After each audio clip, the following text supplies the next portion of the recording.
Halo Rek, aku Rang Darjo.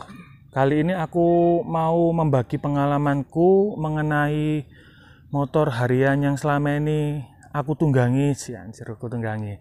Yang menjadi teman hidupku, ini adalah Honda CBR 150R tahun 2012. Jadi motor ini ku usianya kurang lebih wis 9 tahun Rek. Barusan Mei kemarin itu aku perpanjang untuk suratnya. Nah, motor ini waktu itu dibelikan oleh ayahku kado ulang tahun ya. Karena waktu itu belinya Mei, anggap aja kado ulang tahun 15 Mei. Waktu itu harganya kurang lebih 33 juta. Jadi kalau aku beli sendiri nggak mungkin Rek. Waktu itu aku masih statusnya mahasiswa dan belum sekreatif anak sekarang yang bisa cari pendapatan uang dengan berbagai cara yang luar biasa ya anak sekarang ya. Nah, motor ini itu warnanya hitam. Jadi saat itu sebenarnya aku pengennya itu warna yang RWB, red, white, blue. Jadi dia dominan ya campur-campur sih, tapi lebih kelihatan putih ya, tapi ya ada merah sama birunya. Cuman karena ayahku ini nggak seneng warna sing belang-blonteng kayak apa waktu itu ya. Kue iki loh, rainbow cake, makanya akhirnya belinya waktu itu warnanya hitam. Cuman masalahnya karena beli warna hitam itu banyak orang yang ngira Mas iku Mega Pro ta, iku Mega Pro modifan ta, kayak gitu Rek. Repot pisan aku menjelaskan ala gak ngurus akhirnya. Nah, motor ini itu strippingnya abu-abu. Strippingnya manis, strippingnya cuman di bagian sini dengan ada tulisan CBR warna kuning, jadi kelihatan kayak menyala CBR-nya. Sama ada Honda, terus ini ada 150R. Ya, ini motornya yang cc-nya 150 karena selain 150 itu ada yang 250, tapi bentuknya ku sami mawon, plek ketiplek. Jadi kalau orang bilang itu dikira, "Oh, iki sing 250 ya Mas ya." Selain kalau orang nggak ngira Mega Pro, orang ngiranya, "Wih, 250." Padahal bukan. Padahal ini cc-nya 150 meskipun silindernya sama-sama single ya. Kalau 250 yang dulu itu kan single. Nah, yang membedakan dari CBR 250 itu adalah dari sini. Kalau yang 250 dia itu bentuk bodi bagian depan itu untuk visornya dia rata, lebih elegan. Kalau ini dia lancip kayak gini Rek.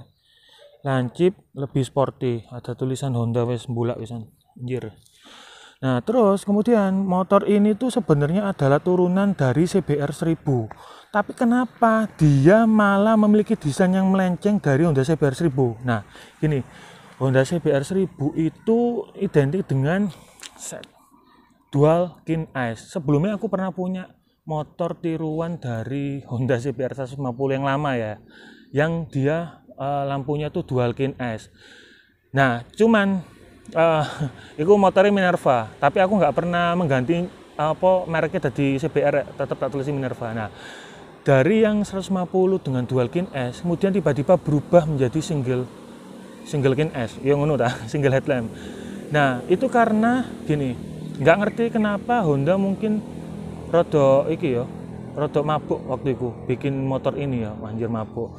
Jadi dia itu lebih mirip sama motor dari klan VFR yang 1200 cc. Kalian bisa lihat di sini, ting. Nah, bentuknya seperti ini.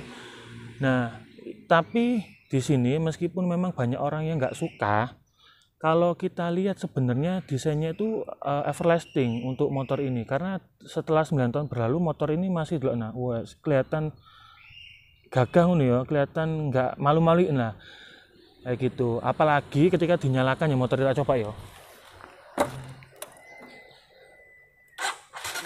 Nah, ketika dinyalakan dia ini ada aksen lampu kotanya di kiri kanan ini ya.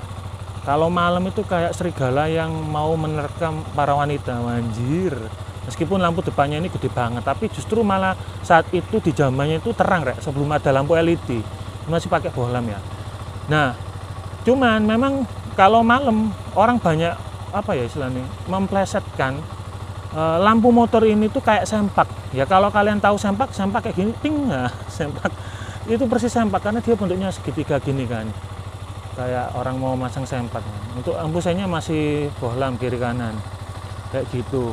Nah, kalau lihat dari bodinya sendiri juga kan kalem ya Rek ya. Bodinya kalem, nggak seperti waktu itu rivalnya R15 kan berlayer-layer, bertumpuk-tumpuk. Jadi ada siripnya banyak. Kalau ini enggak. Ya tak matiin sih. Kalau ini dia cuman ada lubang udara yang besar dol seperti ini tanpa ada tumpuk-tumpuk layer. Kemudian di sini ada kayak lubang untuk angin masuk yang mengarah ke mesin radiator dan sebagainya. Cuman uniknya kalau R15 kan kayak nyambung ya di sininya meskipun berlayer. Dia ini malah justru layeringnya di sini, Rek. Jadi antara bodi sini sama bodi sini itu berbeda holdernya, pengaitnya. Jadi masangnya juga ini dulu, baru ini. Kurang lebih kayak gitu.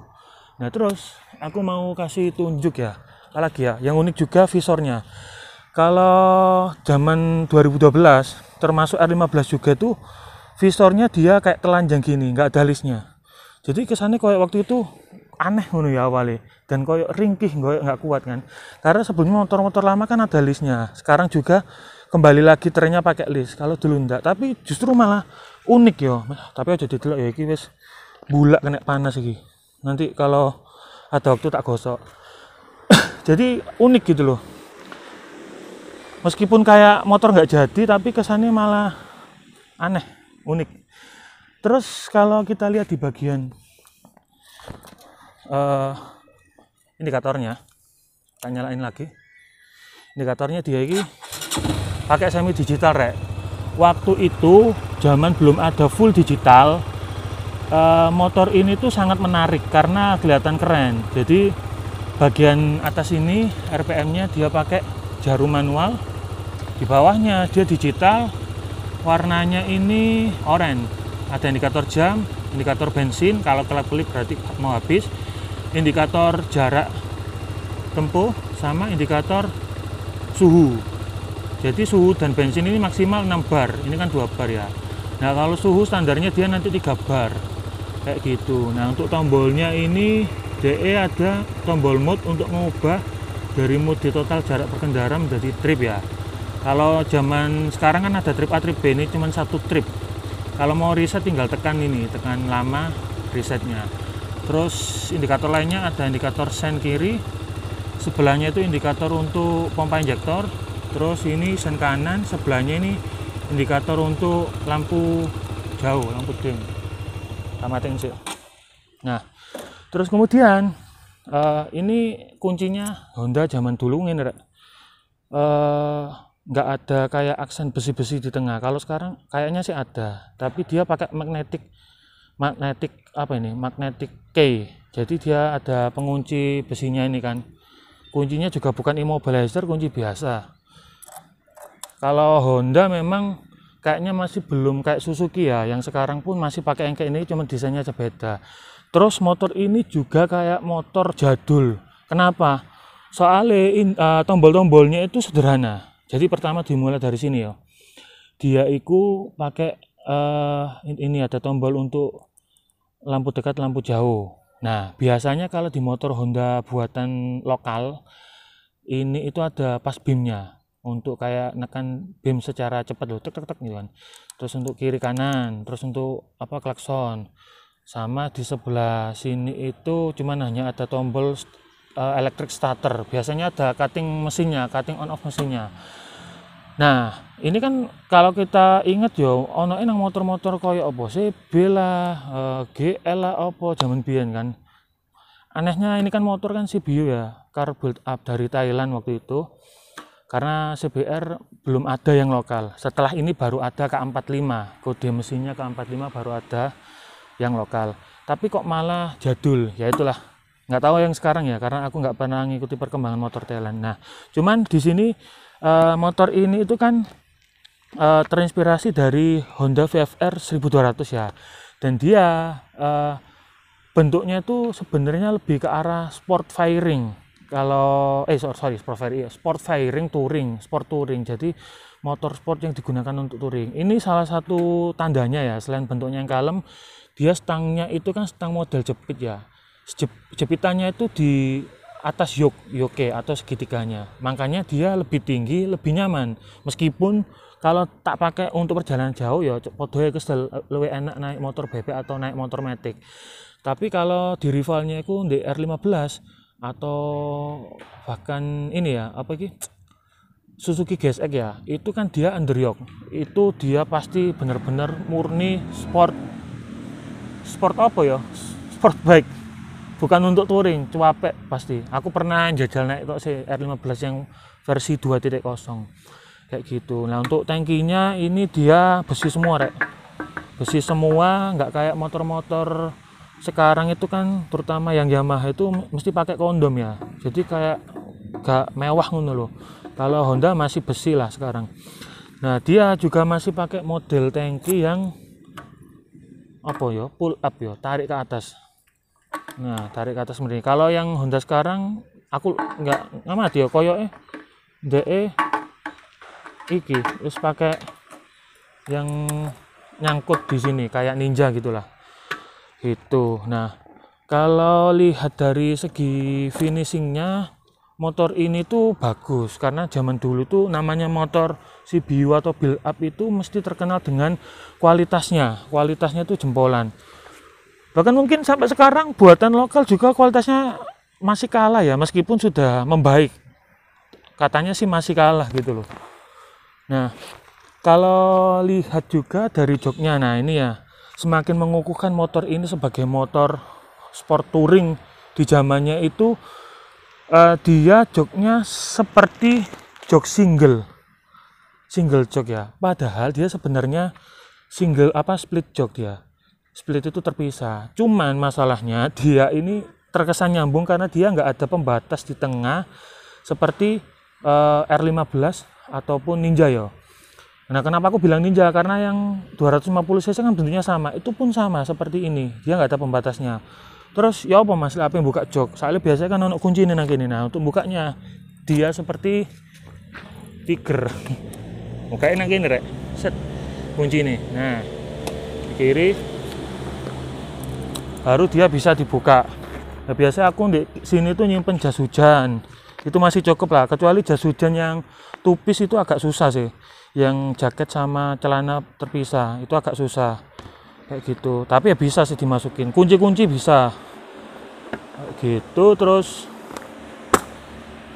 nah ini juga semakin mengukuhkan sebagai motor sport touring karena dia masih punya apa ya, handlebar ini dia gunanya untuk kalau boncengan, meskipun dia sudah termasuk nyaman dan nggak perlu apa ya, nyabuk ya, karena kalau kita lihat set, nah motor ini tuh nggak nungging. Coba kalian bandingin sama R15, nunggingnya naudzubillah min zalik. Jadi di penumpangnya itu boncengar itu bisa pegangan sini. Selain itu dia juga bisa digunakan untuk memindahkan motor, dan ini sama seperti bentuknya mirip yang digunakan oleh Tiger Revolution. Itu dia juga punya jalur kayak gini rek. Terus kalau dari sisi belakang ya stikernya hilang ya, mari tak umbah itu mari ngono ngelintek. Dari sisi belakang stop lampnya juga sama mirip kok Mega Pro. Bonci aku sebenarnya, tapi sebenarnya kalau lihat di sini tuh malah kelihatan seksi nih.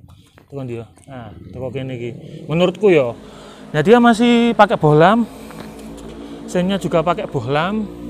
Ini lampu plat nomor kayak gitu. Nah, itu loh. Sebenarnya motor ini keren kok. Nah, ini juga ada keunikan lagi. Anak keunikan di sini dia muffler atau knalpotnya dia pakai model yang midship. Jadi midship itu mitiku pertengahan. Jadi dia pakai model yang pendek. Nah, ini bagian yang mirip kayak Honda 1000 CBR 1000 cc waktu itu, bagian knalpotnya. Karena knalpot CBR 1000 cc itu juga pendek kayak ngono. Kalau dengar-dengar infonya itu knalpot pendek ini cocok untuk tenaga di putaran atas. Kalau yang panjang yang umum kayak R15 atau Mega Pro atau Scorpio itu cocok untuk motor-motor yang torsi, yang tarikannya enak kayak gitu. Nah di bagian ban ini sudah tak rubah ya. Jadi sebelumnya itu dia pakai 130 berapa ya, 130 70 ring 17. Ini velgnya ring 17 tapi udah tak ganti 150 60 ini. Dan DI ini pakai ban merek Zeneos. Dia pakai badiannya itu yang kayak kotak-kotak, tapi wis entek wisan soalnya mungkin 3 tahun lebih. Cakramnya dia single piston merek Nissin. Cakramnya masih pakai yang standar bukan wave ya. Terus dia armnya masih yang kotak. Terus ini juga final gear aku pakai yang standar meskipun sudah ganti berkali-kali ya. Waktu itu ganti pakai Sinop ukuran 39 warna kuning. Itu warna gear paling jempolan. Karena gearnya tuh senyap, nggak kerasa-kerasa. Kenapa waktu itu aku ganti padahal waktu itu masih setahun setengah koy. Karena pakai gear bawaannya itu yang punya CBR, penyakitnya Honda, itu mesti bunyi kretek dan itu waktu itu juga bunyi. Akhirnya sering kendor, bunyi gak enak, akhirnya tak ganti beli Sinop waktu itu 400 ribuan. Harganya kalau nggak salah ya nggak berubah. Rantainya juga warna kuning, warna-warni dia ada biru, merah, kuning, hitam, hijau, lucu-lucu warnanya. Gitu. Nah ini tak ganti lagi, waktu itu nggak punya uang, tak ganti punya Mega Pro, tapi rantainya kurang besar. Akhirnya putus, wes ganti lagi pakai Triple S, SSS itu kurang lebih 230 ribu nih gak salah, dan lebih kuat sampai sekarang. Cuman settingan untuk rantainya ini dalamnya udah pernah patah waktu itu, dilas lah gak salah, dilas no kayak gitu. Terus ini masih ada apa untuk pemboncengnya, meskipun udah kiwir-kiwir karatan. Aku sekarang semenjak kerja di apa bisa rumah sama orang tua aku itu jarang nyuci karena mungkin nggak ada yang ngingetin. Sekoknya dia masih pakai ini, dia sudah single shock tapi dia pakai yang konvensional. Jadi konvensional itu ini. Nah ini kelihatan di sini dia nangkringnya di armnya langsung. Kalau yang terbaru atau mungkin kayak dia kan pakai link. Kalau Honda mereknya itu Pro Link. Jadi ada apa namanya hubnya atau sambungan di bagian bawah sehingga lebih empuk kayak gitu. Nah ini velg sejuta umat ini. Maksudnya di model-model Honda lainnya juga sama kayak gini dan dipakai hampir bertahun-tahun lamanya kayak gitu. Terus kemana ya? Oh ini yang juga sama dan nggak ada di CBR lokal, itu adalah rangka Twin Tap Diamond. Jadi ini juga rangka yang dipakai di motor-motor gede motor-motor gede kok CBR 1000 dan sebagainya, itu dia pakai rangka yang kayak gini. Kalau mau diservis ya, aku sering dulu nyervis itu dia nggak buka, jadi ya kalau bodinya dibuka sih, tapi sebenarnya nggak perlu buka bodi, dia cuman buka ini loh, tangkinya itu kayak kap mobil, bisa naik ke atas kayak gini kalau servis. Aku nggak paham kalau yang CBR K45 ataupun yang sekarang ya, yang modelnya kayak 250 itu apa kayak gitu, aku nggak paham, mungkin iya sih karena ada engselnya di sebelah sini. Nah ketika dibuka kita bisa lihat ini kan apa ini rangkanya dari atas. Nah itu mirip banget kayak Moge, karena kan kalau zamanku dulu tahu Moge itu dia pakai rangka ini kan Twin Tap Diamond ya. Jadi kesannya kayak gagah ngono loh, kayak MotoGP juga pakai kayak gini, kesannya kayak motor kenceng ngono kan, gennya MotoGP. Kalau yang sekarang dia pakai teralis, jadi kayak kurang berisi sih, malah kelihatan kopong. Nah terus untuk tadi mana ya, sudah ya bagian depan ya. Sekarang untuk mesinnya ini ada tulisan ini 100, aduh nyamuk, 149,4. Jadi kubikasinya itu 149,4. Nah atau dibulatkan 150 cc, tenaganya itu 17,8 PS, torsinya 12,6 Nm. Nah motor ini itu double overhead cam atau DOHC, otomatis dia itu kuat di tenaga atas tapi lelet di putaran bawah kayak gitu. Jadi maksudnya gimana, kalau tarian dia kurang, makanya apalagi final gearnya 39 dia tuh lemot banget, tapi menurutku malah enak ya. Kalau dipakai di jalan-jalan kayak di Banyuwangi gini kan nggak terlalu rame. Di Surabaya yang rame ya sebenarnya enak, tapi memang kalau macet ya capek karena dia nggak bisa instan gasnya, dia rodok koyok ngereng gitu. Cuman ketika dia dipakai di RPM di atas 8.000 sampai 10.500, tenaganya itu keluar dan nafasnya tuh nggak habis, gak koyok nafasku gitu apa kembang kempis gitu biasanya. Soalnya cuaca juga mendung, panas gak jelas. Terus aku tadi naik turun nge-review balik-balik. Jadi tenaganya dia itu ngisi terus itu dia kuat di putaran atas. Jadi cocok kalau buat touring. Nah, sekali lagi ini menghibahkan dia sebagai motor touring ya. Sepi anjir. Kayak gitu. Apa lagi ya? Udah sih. Kalau motor ini yang aku suka ini ya bentuknya sih sebenarnya. Not bad kok, aku seneng. Aku nggak bosen-bosen sampai sekarang. Selain karena gak duit tuku maneh dong, ana iso tuku sing anyar ya, sing 250 atau yang 500 cc. Amin amin ya rabbal alamin. Ini bentuknya aku suka, nggak bosen nih, everlasting bener. Terus yang kedua irit, dia 1 liter 36 kilo. 1 liter bisa nempuh 36 kilo. Kalau R15 mungkin rotok boros kayak. Terus kemudian apa ya? Nyaman. Jadi kalau aku suruh nyoba motor lain yo enak niki. Tumpak-tumpakan enak lho. Lihatin sekarang joke selebar ini. Meskipun yo bojoku yo sambat ae lek numpak iki ono gundukan iki kan. Itu mesti kena di bagian ya ikulah. Kayak gitu.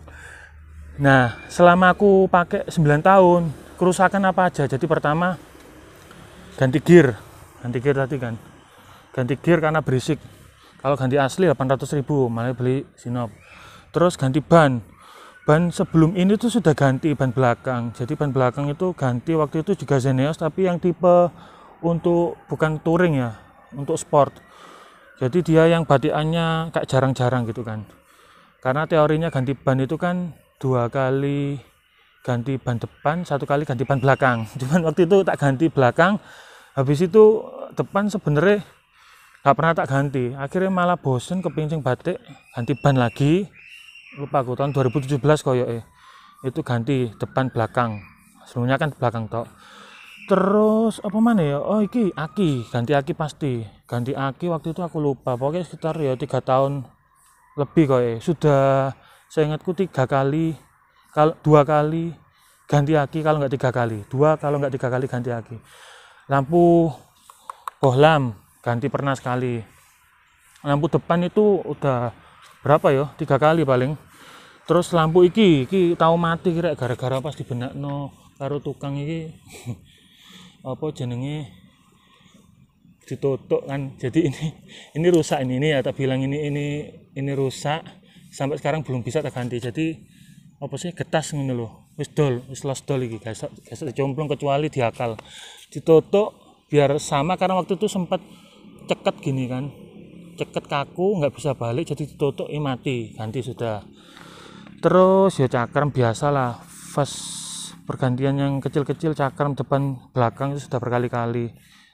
Sorry maksudnya kampas remnya, cakramnya enggak. Terus ini apa? Dinamo starter kun dia. Ya wis kono lah, starter kono. Dinamo starter itu pernah ganti, pernah mogok beberapa kali. Habis itu apa lagi yo? Ini yang sering penyakitnya juga stekok depan sebelah kiri kalau nggak salah. Tapi dulu pernah ganti dua-duanya, jadi bocor silnya bocor. Terus apa mana yo? Yo ikut saya kendala nih sejauh ini dan alhamdulillah motor ini awet yo, mudah-mudahan awet. Nauzubillah kalau ada apa-apa. Paling ya kondisi kayak sekarang gini ya, ini udah kusam kena matahari. Katanya kalau digosok pakai amplas yang paling halus bisa. Terus ini ya ini kalau kelihatan ini retak-retak itu kan, itu kena matahari. Itu ya harus digosok juga. Terus ya ini karat-karat ini digosok paling ikutan. Misalnya karena tadi aku bilang semenjak pindah di Banyuwangi jarang nyuci, kerja terus kayak gitu, jadi nggak terawat lah. Tapi ya ini kembali ngerawat lagi sih gitu. Terus ngomongin apa ya yang nggak aku suka oh ya, tambah lagi yang aku suka knalpotnya model midship sama tralisnya twin tap diamond, sama ini juga lampunya. Meskipun banyak orang yang menghina tapi aku seneng karena kelihatan apa ya beda sendiri gitu loh, eye catching. Apalagi sekarang, dulu ini motor nggak laku sebenarnya ya, banyak yang beli tapi nggak selaku motor-motor di zamannya gitu kan. Makanya sekarang jarang yang punya. Ketika sekalinya punya pasti orang ya nggak langsung noleh sih, tapi mari ngono aku yakin suatu saat harganya mahal. Walau alam ya, tapi insya Allah tak simpan karena ini yo dibelikan rek aman-aman. Kalau masalah yang nggak tak suka apa yo, yang nggak tak suka ini yo, ya mungkin desainnya yang kurang sporty gitu aja. Meskipun aku suka nyaman tapi kurang sporty aja. Jalunya aku suka tapi Ndeloke yo kayak ya apa ngono. Iku sih kalau yang nggak tak suka nggak banyak gitu loh. Mungkin dari desainnya aja ya. Tiba-tiba ternyata kalau desainnya lebih seperti waktu itu aku beli yo seneng pasti gitu kan. Gitu ya. Ikulah. Ini kendaraan aku pakai setiap hari kalau kerja.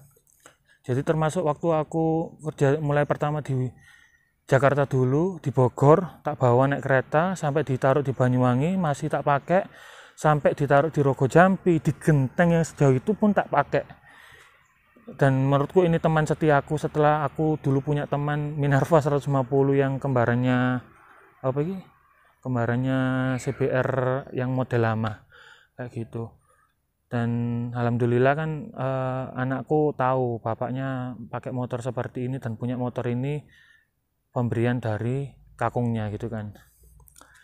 Itu sih intinya Honda CBR 150 pengalaman sebagai motor harian.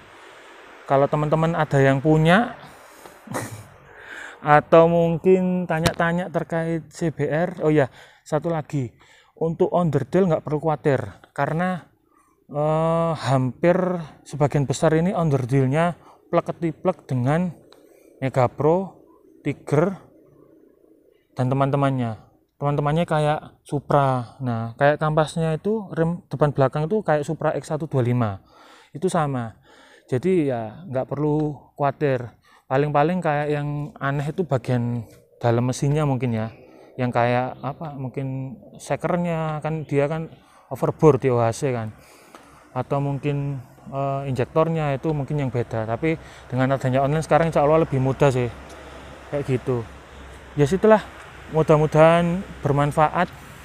Ya itu tadi, kalau ada yang punya, ada pertanyaan atau pengen meminang motor ini juga terus pengen tanya-tanya, monggo sedulur sedoyo jangan nol bertanya, tinggalkan komentar di kolom komentar ya.